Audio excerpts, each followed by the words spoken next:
Colonia Dignidad, dirigida por un supuesto enviado de Dios, fue la secta más oscura que haya existido en América Latina. Un mundo paralelo donde torturaban, violaban niños y vivían como esclavos. A los que intentaban escapar los apaleaban en público y los sometían a sesiones de electroshock.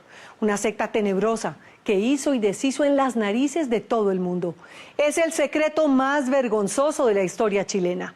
Funcionó hasta hace apenas unos años y bajo la mirada indiferente del gobierno de ese país. Elizabeth Cortiles viajó a lo que queda de Colonia Dignidad, reconvertido hoy en un macabro hotel del terror. Uno veía un día con un niño, otro con... Eran niños jóvenes, la verdad, que era gente que ya... uno le andaba trayendo el walkie-talkie, el otro le andaba trayendo una cartera y otro le lavaba el auto. Y así él andaba todos los días con otra persona, uno o dos personas que se suponía que eran como sus ayudantes. Schaefer abusó masivamente niños, niñas, y violó masivamente mujeres adultas. O sea, él derechamente era un depravado sexual.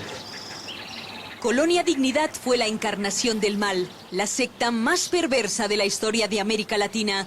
Un lugar donde el nazismo, las torturas, la pederastia y la esclavitud construyeron un vergonzoso secreto a voces del que en Chile nadie quiere hablar. Colonia Dignidad yo creo que es el mejor ejemplo de una secta maléfica, disfrazada de secta cristiana, que tenía un líder único. Ese líder era Paul Schaefer, un enfermero del ejército nazi que detrás de un rostro bondadoso escondía la personalidad de un psicópata.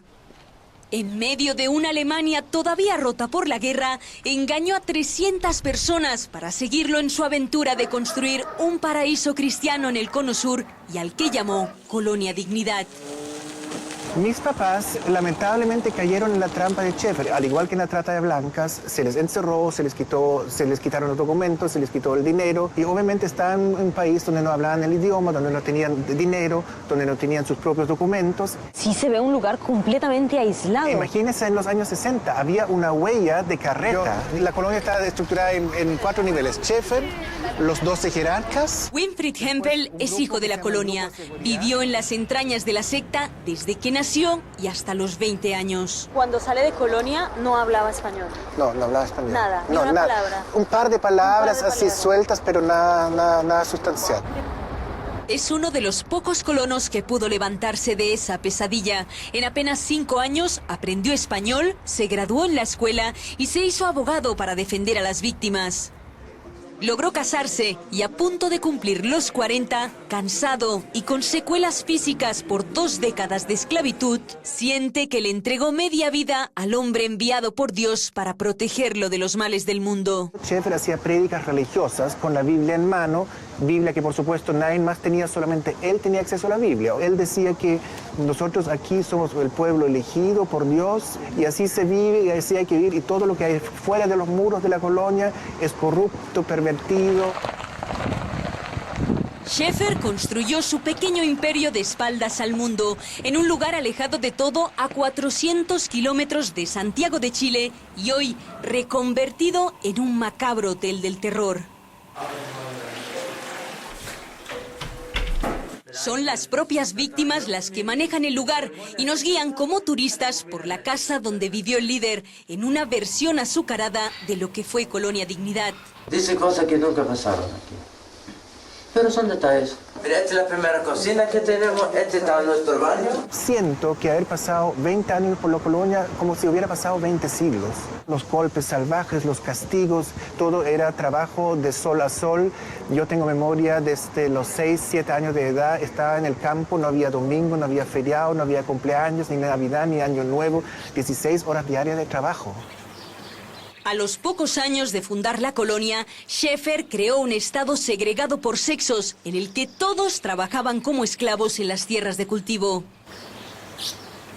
La comunidad vivía congelada en el pasado, vestían ropas de los años 30. El único carro que había era el del líder, un Mercedes-Benz que solo él conducía. No había televisión ni radio y nadie podía comunicarse con el exterior. Todo podía ser delatado, siempre estabas en grupo, nunca estabas solo. Y eso obviamente hace que tú no tienes ni un momento de tiempo para estar contigo mismo.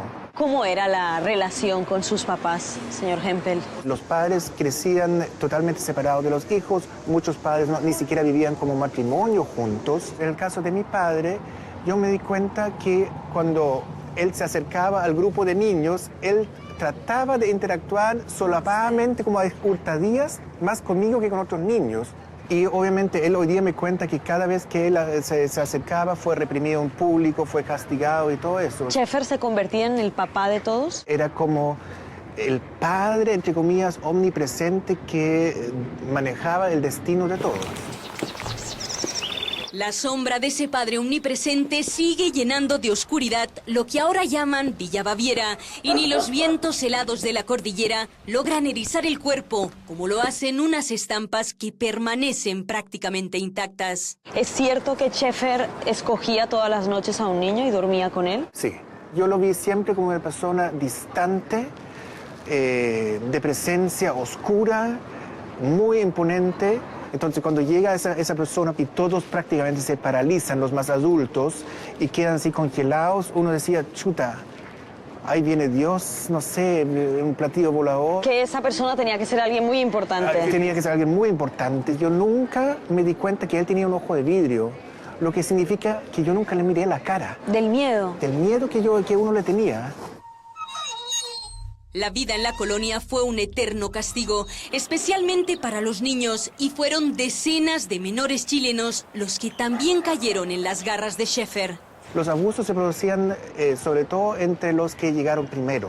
Y después abre la colonia actividades sociales a los niños de los alrededores, niños chilenos. Y abusó de esos niños chilenos cuando llegaban los fines de semana y se alojaban en la colonia. Esos niños nunca salieron de la colonia. A las familias chilenas les decían que sus hijos habían enfermado y muerto en el hospital, y a los pequeños que sus mamás los habían abandonado. ¿La comunidad lo sabía? Por supuesto, participaban y encubrían y eran cómplices directos de Sheffer, tanto en el tema de los abusos como también activamente en el tema de la violación de los derechos humanos. Y aunque parezca increíble, la secta funcionó hasta hace apenas unos años. Tuvo una larga vida, de 1961 hasta 2005, cuando los gritos de socorro eran tan fuertes que fue imposible ignorarlos. El horror que vivieron los colonos fue tolerado por gobiernos demócratas y respaldado por Augusto Pinochet. No tengo secuelas físicas, sin duda las secuelas son psicológicas, ahí es donde está el trauma. Y como si de un pacto con el diablo se tratara, la dictadura ignoró los abusos sexuales de Sheffer a cambio de convertir Colonia Dignidad en una escuela de tortura para la policía chilena. El ambiente era terrorífico, era tremendo.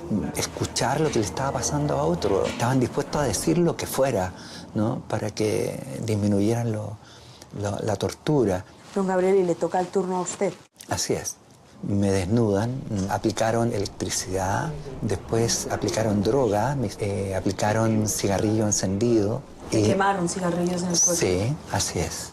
Y entonces tú entrabas y salías de una especie de infierno, ¿no? Y no sabías cuándo iba a terminar. Y lo que hoy disfrazan de museo fue la habitación del pánico donde 350 presos políticos fueron torturados. Cuando interrogaban a otro, lo hacían subir y bajar escaleras. Cuestión que comprendí cuando he podido visitar Colonia Dignidad, y los lugares que usaban para tortura, claro, eran la bodega de papa, eran los subterráneos, y eso significaba subir y bajar escaleras de cemento o de piedra. Colonia Dignidad fue una pieza clave para el mecanismo represor del gobierno de Pinochet. Algunos documentos aseguran que por aquí pasaron monstruos de la talla de Joseph Mengele. ¿Cómo se hacían desaparecer los cuerpos? Primero los enterraron en fosas cavadas con maquinaria. Luego, el año 78, la dictadura da orden de desenterrar todos los cadáveres para hacerlos desaparecer definitivamente. Desentierran esto, y lo que dice el guardaespaldas de Sheffer es que quemaron los restos con fósforo químico. Y lo poco que quedaba después de eso, lo arrojaron a los ríos. El enclave idílico en el que vivían los colonos acabó convirtiéndose en un campo de concentración del que nadie podía salir vivo. Un cerco eléctrico rodeaba las 14.000 hectáreas de la colonia y un implacable sistema de vigilancia hacía imposible escapar. Qué pena, la luz no funciona. Si sonaba la alarma, la guardia de Schäfer bajaba en cuestión de segundos por esta puerta falsa. ¿Puede ver? Sí. ¿Usted trató de escapar alguna vez, señor Hempel? No, porque tú no conocías el mundo exterior. Nosotros los que nacimos en la colonia prácticamente no hicimos ningún intento de escapar. La medicación forzada, los electroshock, los aplicaban a colonos que habían conocido el mundo de afuera. Si querían devolverse, los cansaban con trabajos y si eso no era suficiente les daban somníferos. La doctora del hospital confesó frente al juez que ella aplicaba los electroshock para sacarle el demonio al cuerpo a los colonos por instrucción de Schäfer. En 1996 empezaron a colarse por la reja rumores de que Schäfer violaba a los niños. Y ante el temor de que fueran interrogados por la policía, los colonos enviaron lejos a los menores. Muchos jamás volvieron. El granjero que acogió a Winfried no permitió su regreso a la colonia. Entonces, en el fondo, él fue como su salvador. Totalmente. O sea, yo hoy día no sería abogado ni estaría aquí parado sin la ayuda de él.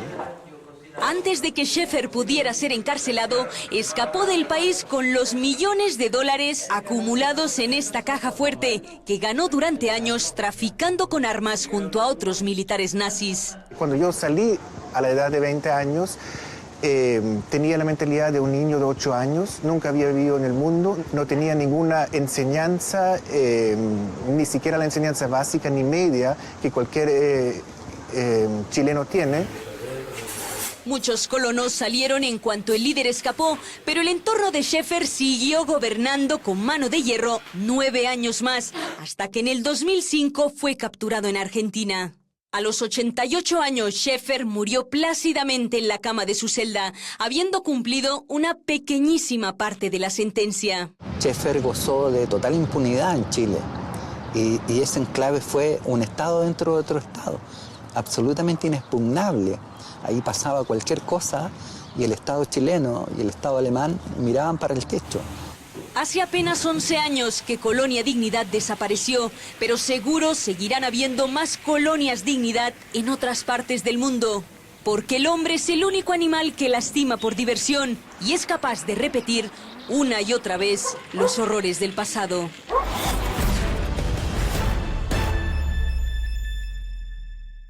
Winfried Hempel y otros 120 sobrevivientes de Colonia Dignidad presentaron una demanda conjunta contra el Estado de Chile por haber permitido durante tantos años los crímenes cometidos en la secta.